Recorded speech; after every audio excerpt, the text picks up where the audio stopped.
Ah, Good morning po sa nanonood. Ito po yung tamang ah, paglipat ng isda. Pag kayo'y bumili ng bagong isda at lipat nyo dito sa aquarium nyo. Ito po ay mga bagong bili ko. Ito po yung plastic. So, ano ko na buksan ko na. Hindi ko po na ipakita kung paano ko po binabad muna dito. Dapat pagdating ng bagong bili nasa plastic pa, dapat ilalagay niyo muna at babad niyo dito sa aquarium niyo para mag-match yung temperature ng tubig doon dito sa plastic saka dito sa tubig ng aquarium nyo, kasi mamamatay yung isda pag nabigla yung tsaka magkaiba yung temperature ng tubig.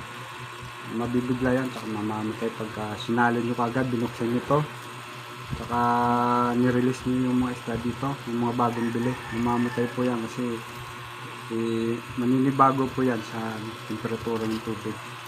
Ngayon po ay tsaka iniiwasan din po yung mga sakit ng bagong isda na makahawa dito sa sa mga isda yung dati na dito sa lumang tubig nyo, kasi hindi po natin alam, baka may dalang sakit tong nabili natin.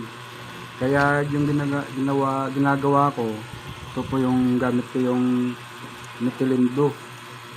Ayan, nilagyan ko muna dito ng kalating tubig ng galing sa aquarium, tsaka yung tubig ng pinaghalo ko po.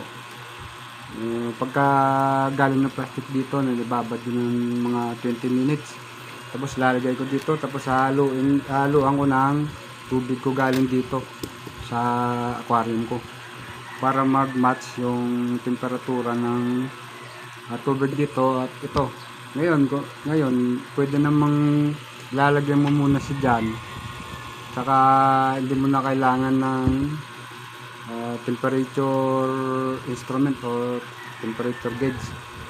Pakikiramdam mo lang po ganyan kung gaano kalamig o gaano kainit yung tubig, mamatch po dito. Pero dito muna kayo magsasaw ng kamay nyo. Dito muna bago dito, kasi baka makalipat ka ng bakterya dyan. O diba? Ngayon pagka naramdaman mong mag-match na yung dalawang tubig na to, yung temperature nila, saka nyo na ilalagay itong mga bagong isda para hindi po mabigla. Ngayon nilalagyan ko nito para ibabad ko muna para at least paano makukuha yung mga dala nilang sakit kung meron po dito. Saka nilalagyan ko na rin po ng methylene blue ito nilalagyan ko na rin para preparation po sa bakterya na pumasok dito, para at least paano ma-encounter po natin yung bakterya na dala ng mga isdang to. Ngayon nililipat ko na dito kasi mag-match na yung tubig nila, yung temperature ng tubig dito sa ating aquarium. So lilipat ko na sila sa isa. Ayan po. Ganun lang po paglipat. Huwag nyo pong biglain na pagdating nyo po sa bahay, bubuksan yung plastic, saka release nyo yung isda dito, mamamatay po yan kasi hindi mag-match yung temperature ng tubig. Lalo na dito sa plastic, mainit yung temperatura dahil nakababad sila dun sa kung saan nyo man nabili. Babiyahe pa kayo, iinit yung tubig. Di gaya dito, malamig to. Ngayon pag yung tubig dito mainit, saka dito malamig, pinakawalan yung isda nyo dyan, mamamatay po yan. Magugulat na lang kayo, manghina.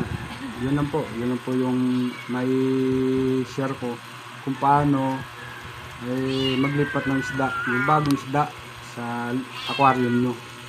Salamat po, magandang araw po sa lahat.